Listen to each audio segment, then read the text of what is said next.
இன்னைக்கு வெளியாகிற பல சினிமாக்கள்லையும் பிற பல படைப்புகள்லையும் காஸ்ட் பேஸ்ட் பாலிடிக்ஸை ரொம்பவும் ராவா காட்டி ஒடுக்கப்பட்ட மக்களுக்கு எதிராக சமூகத்துல அநீதிகள் எப்படியெல்லாம் நடந்திருக்குன்னு நடந்துகிட்டு இருக்குன்னு சொல்லி வந்தாலும் அப்படி வெளியாகிற பல படைப்புகள் பல விமர்சனங்களுக்கும் ஆளாகி வர்றத நம்மனால பார்க்க முடியுது.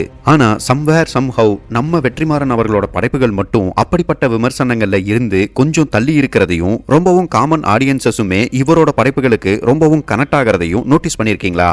ஆக்சுவலா இங்கதான் வெற்றிமாறன்கிற மனிதன் ஒரு கிரியேட்டரா மட்டும் இல்லாம ஒரு ஐடியலிஸ்டிக் பர்சனாவும் ஜெயிச்சிருக்காருன்னு சொல்லலாம். டைரக்டர் வெற்றிமாறன் அவர்களோட அத்தனை படைப்புகளையும் சின்ன லென்ஸை வச்சு உத்து பார்த்தா அவர் இதுவரைக்கும் பேசி வந்த ஐடியாலஜியும் சரி, இன்னைக்கு பேசிக்கிட்டு இருக்க ஐடியாலஜியும் சரி, இங்க இருக்க ஒவ்வொரு மனுஷனும் தன்னை ரிலேட் பண்ணிக்கக்கூடிய ஹியூமன் எக்ஸிஸ்டென்ஷியலிசம் அகைன்ஸ்ட் பவர், அதாவது அதிகாரத்துக்கு எதிரான மனித இருத்தலியல் தத்துவத்தை சார்ந்ததா இருக்கும்.